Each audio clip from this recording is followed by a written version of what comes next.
إن الحمد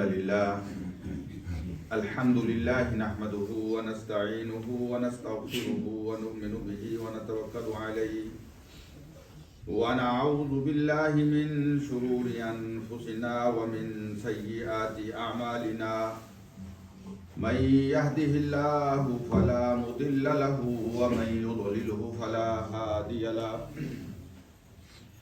أشهد أن لا إله إلا الله وحده لا شريك له وأشهد أن محمدا عبده ورسوله اللهم صل على محمد وعلى آل محمد وبارك وسلم عليه أما بعد فإن خير الحديث كتاب الله وخير الهدي هدي محمد صلى الله عليه وسلم وشر الأمور محدثاتها وكل محدثة بدعة وكل بدعة ضلالة وكل ضلالة في النار. أعوذ بالله السميع العليم من الشيطان الرجيم. بسم الله الرحمن الرحيم. سبحان الذي أسرى بعبده ليلا من المسجد الحرام إلى المسجد الأقصى الذي باركنا حوله لنريه من آياتنا إنه هو السميع البصير. حمد و ثنا اللہ وحدہ لا شریک کے لیے، درود و سلام امام الانبیاء سید الاولین والآخرین میرے اور آپ کے آقا و مولا حضرت محمد الرسول اللہ صلی اللہ علیہ وسلم کی ذات بابرکات کے لیے. واجب الاحترام مسلمان بھائیوں اور مسلمان بہنوں، پچھلے خطبہ جمعہ میں رسول اللہ صلی اللہ علیہ وسلم کے معجزہ اسراء و معراج کے متعلق ہم نے چند گزارشات سماعت فرمائی تھی. اسی سلسلے کی یہ کڑی ہے کہ اس اسراء و معراج کے اندر کیا چیزیں اللہ کے نبی صلی اللہ علیہ وسلم نے دیکھی، کیا مشاہدات تھے اور کیا اس سے ہمیں اسباق ملتے ہیں. نبی اکرم صلی اللہ علیہ وسلم فرماتے ہیں کہ جب مجھے اسراء کے لیے یعنی بیت اللہ سے بیت المقدس کے لیے لے جایا گیا تو اس سے پہلے حضرت انس بن مالک سے متفق علیہ روایت ہے، حضرت انس بن مالک رضی اللہ تعالی عنہ بیان فرماتے ہیں رسول اللہ صلی اللہ علیہ وسلم نے ارشاد فرمایا فورجا عن سقف بیتی وانا بمکہ، کہ میرے گھر کی جو چھت تھی اس کو کھولا گیا. مکے کے اندر میں اپنے گھر میں تھا، رات کے وقت میرے گھر کی چھت کو کھولا گیا. فنازل جبریل علیہ السلام، تو حضرت جبریل علیہ السلام نازل ہوئے. انہوں نے میرے سینے کو چاک کیا، ثم غسلہ بماء زمزم، اور پھر اسے زمزم کے پانی کے ساتھ دھویا، واش کیا. ثم جاء بطست من ذهب ممتلئ حکمتا و ایمانا، پھر ایک بڑا سا ٹرے لایا گیا جو سونے کا تھا اور اس میں ایمان اور حکمت تھی، اور اس ایمان اور حکمت کو میرے سینے میں ڈال دیا گیا.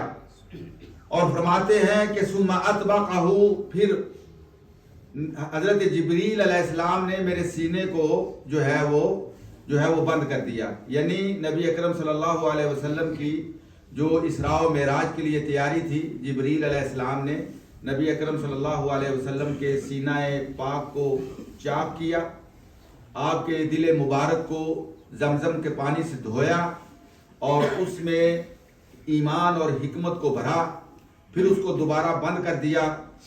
ثم اخذ بیدی، نبی اکرم صلی اللہ علیہ وسلم فرماتے ہیں پھر جبریل علیہ السلام نے میرا ہاتھ پکڑا. فَأُرِجَ بِي إِلَى السَّمَاءِ الدُّنْيَا، پھر حضرت جبریل علیہ السلام مجھے اپنے ساتھ سفر میں لے کر روانہ ہو گئے. نبی اکرم صلی اللہ علیہ وسلم کو کس سواری پہ سوار کیا گیا؟ حدیث کی کتابوں میں آتا ہے، اللہ کے نبی فرماتے ہیں، حضرت انس بن مالک رضی اللہ تعالی عنہ ارشاد فرماتے ہیں، نبی اکرم صلی اللہ علیہ وسلم نے فرمایا اُتِیَ بِالْبُرَاقِ لَيْلَةَ أُسْرِیَ بِی، جس رات مجھے اسراء کروایا گیا اس رات ایک براق لایا گیا، براق کی سواری، اور فرمایا مسرجا ملجما، اس کے اوپر جو ہے وہ بیٹھنے کے لیے کاٹھی رکھی ہوئی تھی اور ملجما اس کو لگام ڈالی ہوئی تھی، یعنی بالکل سواری کے لیے سوار تیار کر کے میرے سامنے اس کو پیش کیا گیا۔ نبی اکرم صلی اللہ علیہ وسلم فرماتے ہیں جب میں اس پہ سوار ہوا فاستصعب، تو اس نے شوخی دکھانا شروع کر دی، اور یہ استصعاب کا مطلب ہوتا ہے کہ خوشی کے ساتھ، جیسے کہتے ہیں نا کہ خوشی کے ساتھ انسان جو ہے وہ اپنے آپ سے باہر ہو جاتا ہے، تو وہ براق جو تھا وہ خوشی کے ساتھ اس نے ہلنا شروع کر دیا اور اس نے اپنی یہاں شوخیاں دکھانا شروع کر دی۔ نبی اکرم صلی اللہ علیہ وسلم فرماتے ہیں فقال له جبریل ما يحملك على هذا، براق کو مخاطب کر کے جبریل علیہ السلام کہنے لگے کہ کیوں ایسے کر رہے ہو، یہ شوخیاں کیوں دکھا رہے ہو؟ اللہ اکبر، ابی محمد تفعل هذا، اے براق کیا محمد صلی اللہ علیہ وسلم کے ساتھ یہ شوخیاں دکھا رہے ہو؟ اللہ اکبر۔ اور پھر جبریل علیہ السلام فرماتے ہیں فواللہ، مجھے میرے اللہ کی قسم ہے اے براق یاد رکھو، ما راکبک احد اکرم علی اللہ منہ، تیرے اوپر بڑے نبیوں نے سواری کی ہے، لیکن جو آج نبی تیرے اوپر سوار ہو رہا ہے اس سے زیادہ اللہ کے ہاں عزت والا کوئی اور نبی نہیں ہے۔ ما احد اکرم علی اللہ منہ، اس سے بڑھ کے اللہ کے ہاں کوئی عزت والا، کوئی رسپیکٹ والا کوئی نہیں ہے جو آج تیرے اوپر سوار ہو رہا ہے۔ اللہ اکبر۔ نبی اکرم صلی اللہ علیہ وسلم فرماتے ہیں فرفض عرقا، جب جبریل علیہ السلام نے براق کو یہ بات کہی تو اس کے پسینے چھوٹ گئے۔ اللہ اکبر۔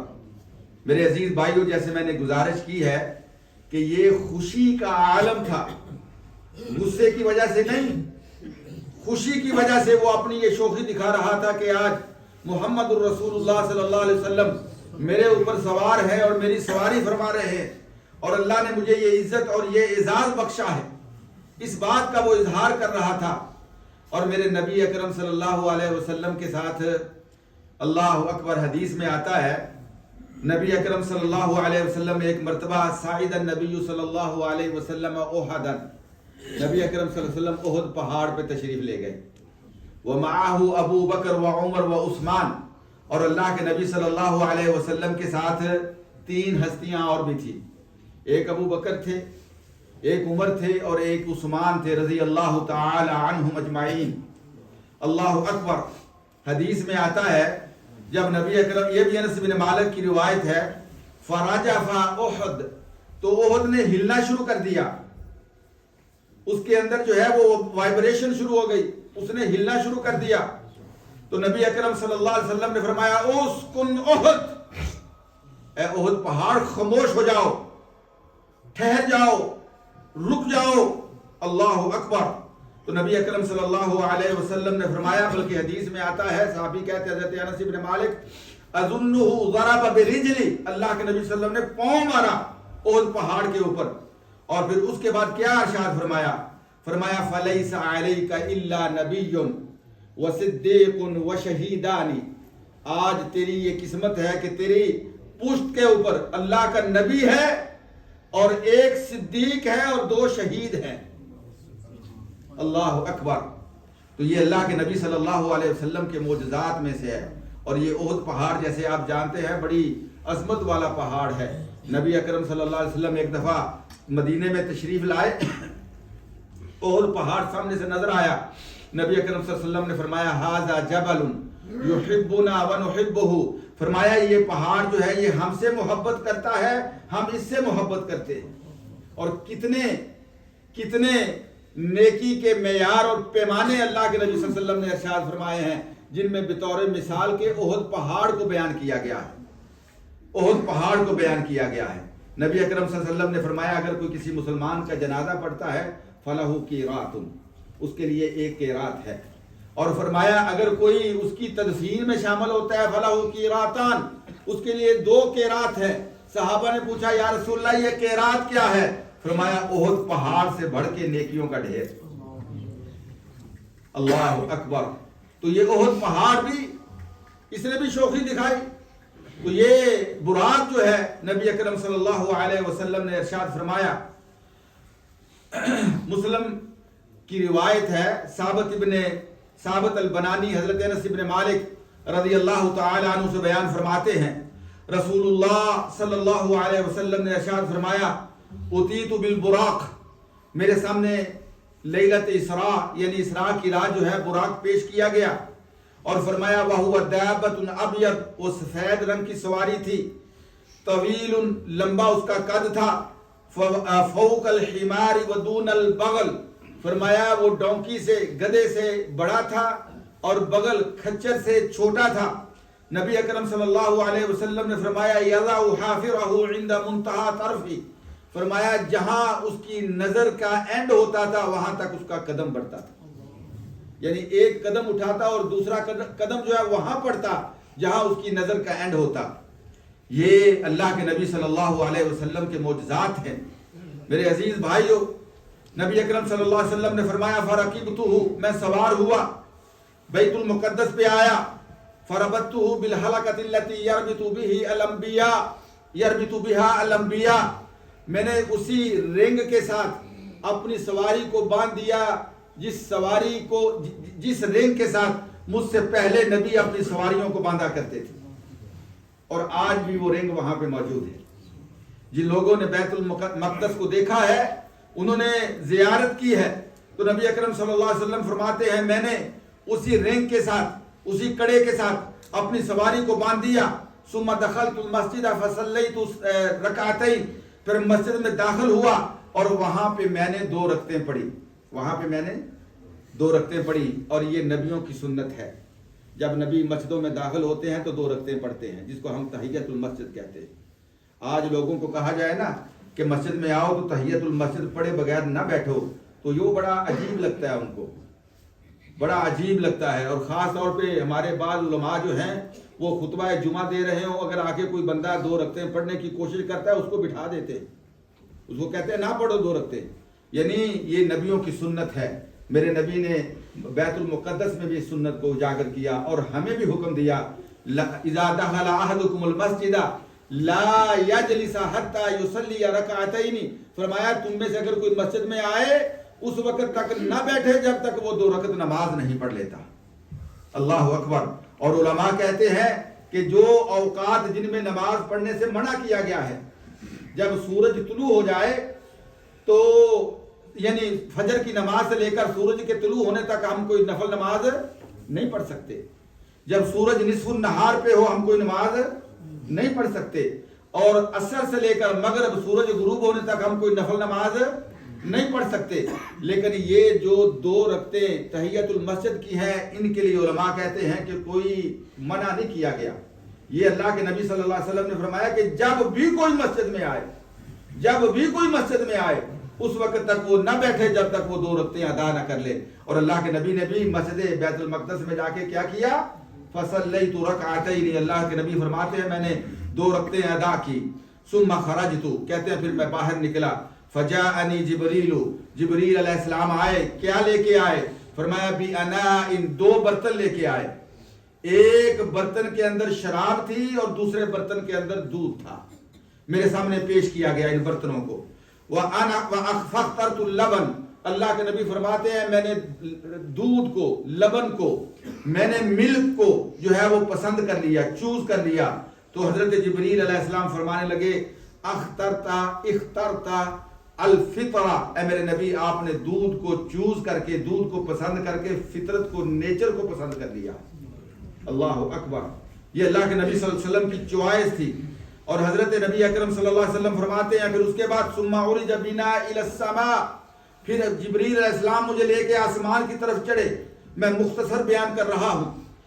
حضرت نبی اکرم صلی اللہ علیہ وسلم فرماتے ہیں جب سمائے دنیا یعنی دنیا کا آسمان آیا، فاستفتح جبریل علیہ السلام نے وہ ناک کیا، اور کہا کہ دروازہ کھولیے. پوچھا گیا من انتا, کون ہے؟ کہا جبریل. کہا من معک, تیرے ساتھ کون ہے؟ کہا گیا محمد صلی اللہ علیہ وسلم. اور کہا گیا ابو عیسیٰ الیہ یا ابو عیسیٰ بھی, کیا محمد الرسول اللہ صلی اللہ علیہ وسلم کو نبی بنا کے دنیا میں بھیج دیا گیا ہے؟ یعنی رسالت کا تاج لے کے اللہ کے نبی صلی اللہ علیہ وسلم دنیا میں تشریف لے آئے ہیں, مبعوث ہو گئے ہیں. قال نعم, جبریل علیہ السلام نے فرمایا ہاں.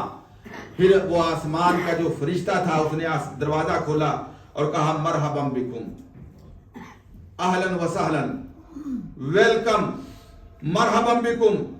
کہا وَلَنِعْمَ الْمَجِيءُ جَاءَ, آج وہ ہستی تشریف لائی ہے جو بہت ہی اعلیٰ اور مقدس اور اکرم اور عزت والی اور اللہ کے ہاں کرم والی اور اللہ کے ہاں شرف والی ہستی ہے.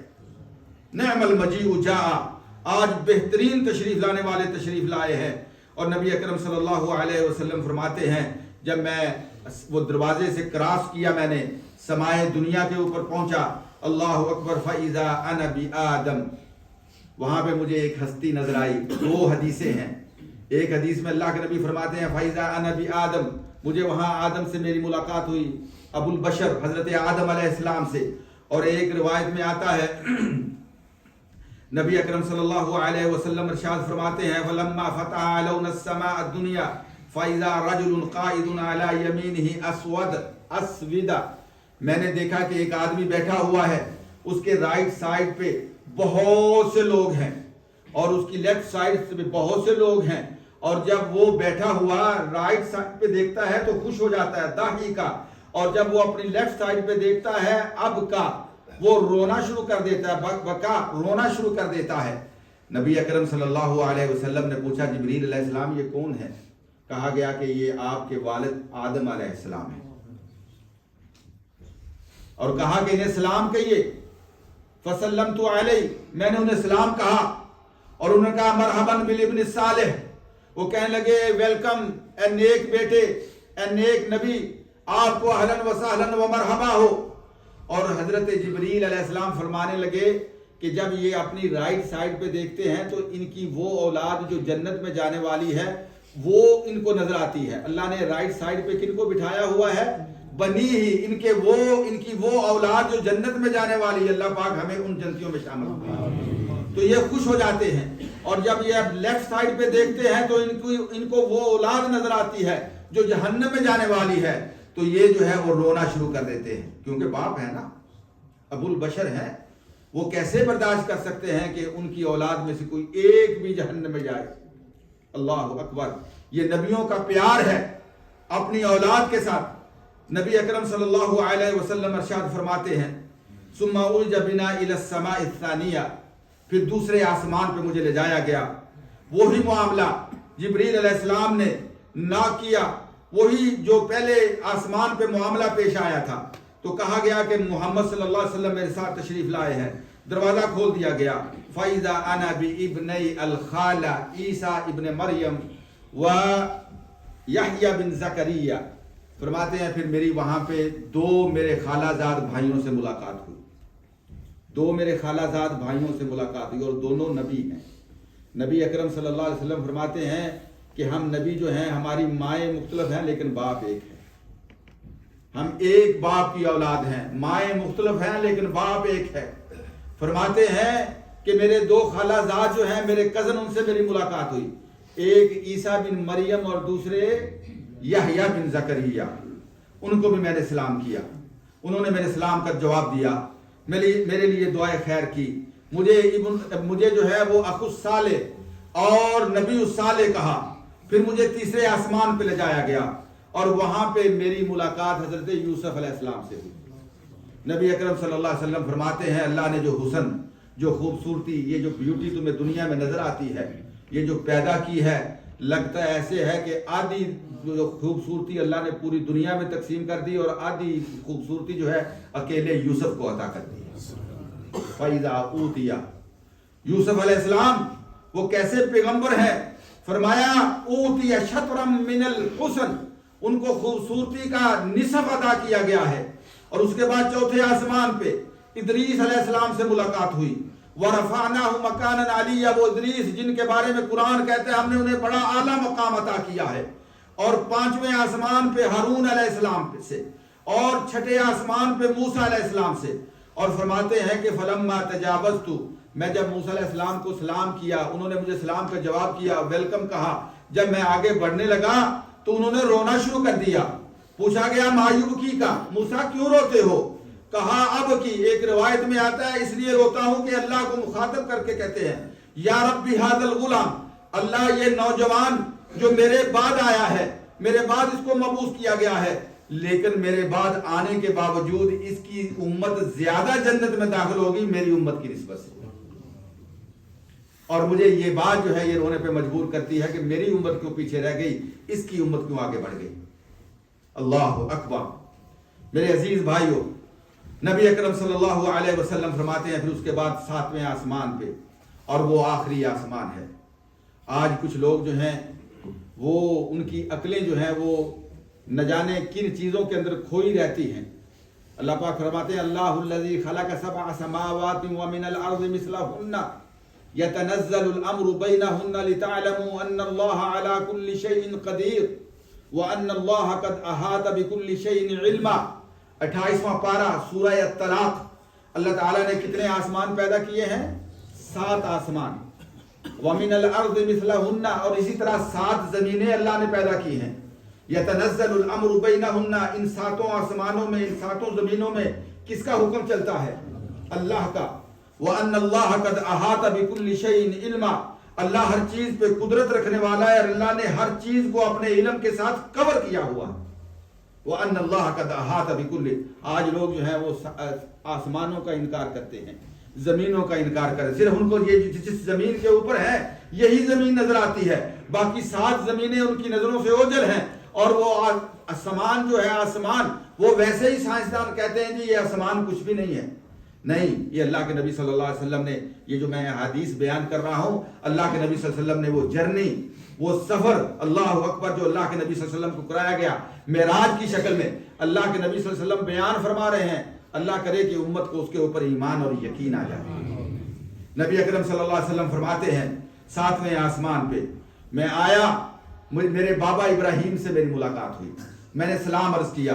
بابا ابراہیم نے مجھے ویلکم کہا اور کہا ہے میرے نیک بیٹے، اے میرے نیک نبی، تجھے مبارک ہو، تجھے اہلاً و سہلاً ہو. اور نبی اکرم صلی اللہ علیہ وسلم ارشاد فرماتے ہیں جبریل، حضرت ابراہیم علیہ السلام بیٹھے ہوئے تھے مسنتاً بالبیت المعمور. دنیا کا جو کعبہ ہے وہ کون سا ہے؟ بیت اللہ. کعبہ جو ہے دنیا کا وہ بیت اللہ ہے، اور آسمان کا کعبہ بیت المعمور ہے. اور اللہ کے نبی فرماتے ہیں بالکل دنیا کے کعبے کے اوپر اللہ تعالیٰ نے بیت المعمور کو بنایا ہوا. اور یہ جو بیت المعمور ہے حضرت ابراہیم علیہ السلام اس کے ساتھ ٹیک لگا کے بیٹھے ہوئے مسندن بالبیت المعمور. اور یہ جو بیت المعمور ہے یہ ایسا آسمان والوں کے لیے بابرکت گھر ہے، اللہ تعالیٰ نے بنایا ہوا ہے. فرمایا ہر لمحہ اور لحظہ اس میں 70,000 اللہ کے فرشتے داخل ہوتے ہیں، اللہ کی بندگی کرتے ہیں، اللہ کی عبادت کرتے ہیں، اور اس کے بعد نکل جاتے ہیں. پھر دوسرے 70,000 آ جاتے ہیں، اور جو ایک دفعہ اس بیت المعمور میں آ جائے وہ دوبارہ اس کو داخلہ نصیب نہیں ہوتا قیامت تک. ثم لا يعودون بعد ذلك، قیامت تک وہ دوبارہ اس میں نہیں آ سکتے. نبی اکرم صلی اللہ علیہ وسلم نے فرمایا حتی زہرت لمستوى، حتیٰ کہ مجھے وہاں تک لے جایا گیا، بیت المعمور سے اوپر وہاں پہ لے جایا گیا. اسمع فیہ صریف الاقلام، جہاں مجھے قلموں کے چلنے کی آوازیں آ رہی تھی. وہ اللہ کے آرڈر، جیسے میں نے کہا یتنزل الامر بینہن، جو اللہ کے آرڈرز جاری ہو رہے تھے اور فرشتے لکھ رہے تھے، اور ان کے لکھنے کی جو آواز ہوتی ہے وہ آواز میں نے سنی. اسمع فیہ صریف الاقلام. ثم ذهبت الى السدرۃ المنتہى، پھر مجھے سدرۃ المنتہى تک لے جایا گیا. والنجم اذا هوى ما ضل صاحبكم وما غوى وما ينطق عن الهوى ان هو الا وحي يوحى علمه شديد القوى ذو مرة فاستوى وهو بالأفق الأعلى ثم دنا فتدلى فكان قاب قوسين أو أدنى فأوحى إلى عبده ما أوحى ما كذب الفؤاد ما رأى أفتمارونه على ما يرى وَلَقَدْ رَآهُ نَزْلَةً أُخْرَى عِنْدَ سِدْرَةِ الْمُنْتَهَى۔ اللہ کا قرآن سورہ النجم فرمایا پھر مجھے سدرۃ المنتہا تک لے جایا گیا۔ اللہ اکبر، سدرۃ المنتہا کیا ہے؟ نبی اکرم صلی اللہ علیہ وسلم نے فرمایا وہ ایک درخت ہے۔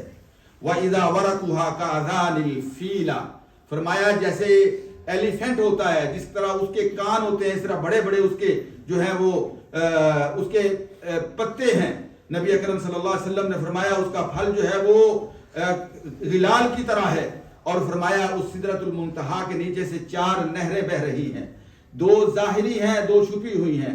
اور میں نے جبریل سے پوچھا، جبریل نے فرمایا یہ جو چھپی ہوئی نہریں ہیں اللہ یہاں سے لے جا رہا ہے ان کو جنت کے اندر، اور یہ جو ظاہر نہریں ہیں یہ فرمایا نیل اور فرات ہیں۔ نبی اکرم صلی اللہ علیہ وسلم نے ارشاد فرمایا جب اللہ کا کوئی آرڈر جاری ہوتا ہے تو وہ سدرۃ المنتہا جو ہے وہ اتنا خوبصورت ہو جاتا ہے، اتنا خوبصورت، اتنی خوبصورتی اس کی بڑھ جاتی ہے۔ فَلَمَّا غَشِيَهَا مِنْ أَمْرِ اللَّهِ مَا غَشِيَ تَغَيَّرَتْ فَمَا أَحَدٌ مِنْ خَلْقِ اللَّهِ يَسْتَطِيعُ أَنْ يَنْعَتَهَا، فرمایا اس خوبصورتی کو کوئی انسان بیان نہیں کر سکتا، اتنا اللہ اس کو خوبصورت بنا دیتے ہیں۔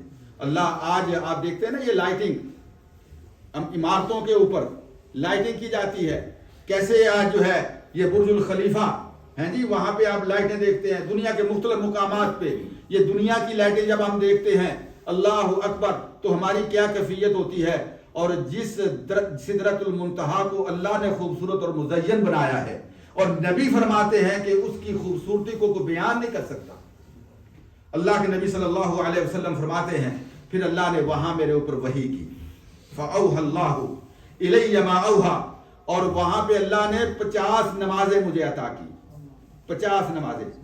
فرمایا جب میں نمازوں کا تحفہ گفٹ لے کے کلمہ کو مسلمان بھائیوں اور بہنوں ہم اپنی نسبت اللہ کے نبی کی طرف کرتے ہیں، اللہ کے نبی ہمارے لیے اس جرنی سے، اس سفر سے کیا تحفہ لے کے آئے تھے؟ نمازوں کا تحفہ، نمازوں کا تحفہ۔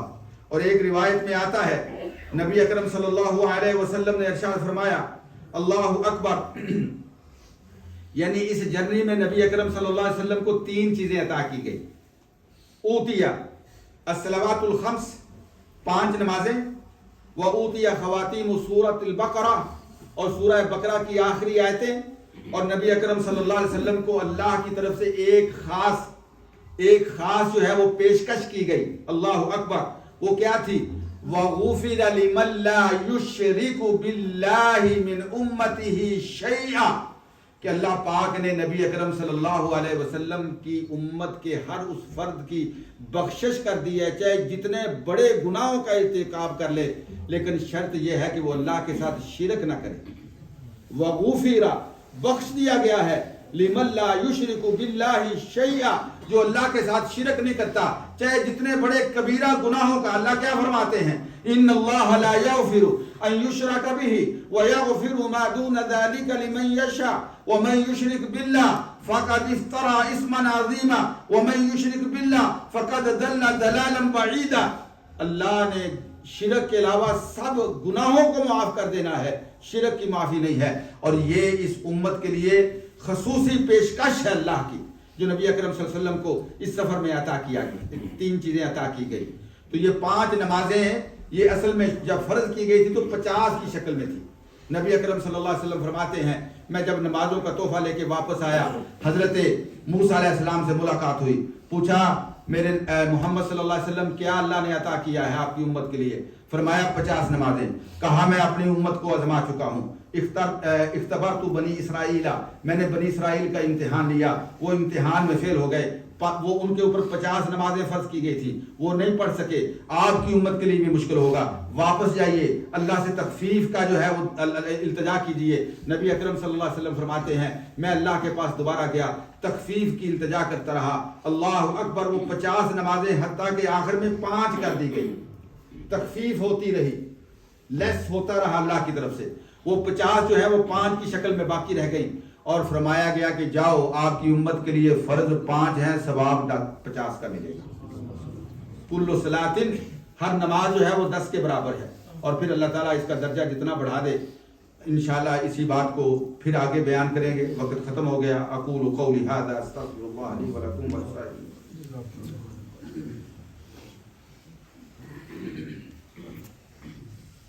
الحمد للہ رب العالمین والعاقبۃ للمتقین والصلاة والسلام علی افضل الانبیاء والمرسلین محمد وعلى آلہ وصحبہ ومن تبعهم بإحسان إلی یوم الدین. ان اللہ وملائکتہ یصلون علی النبی یا ایھا الذین آمنوا صلوا علیہ وسلموا تسلیما. اللہم صل علی محمد وبارک وسلم علیہ. حضرات محترم، ایک دو گزارشات ہیں. کچھ ساتھی بیمار ہیں، انہوں نے دعا کی التماس کی ہے. ہمارے ایک عزیز ہیں شعیب صاحب، ہارون صاحب، ان کے والد صاحب بیمار ہیں، انہوں نے دعا کی التماس کی ہے. بھائی خالد صاحب کے ایک کزن ہیں، انہوں نے دعا کی التماس کی ہے. اور کچھ میری آنٹیاں ہیں، انہوں نے فون کر کے کہا ہے کہ ان کے لیے دعا کی جائے صحت کی.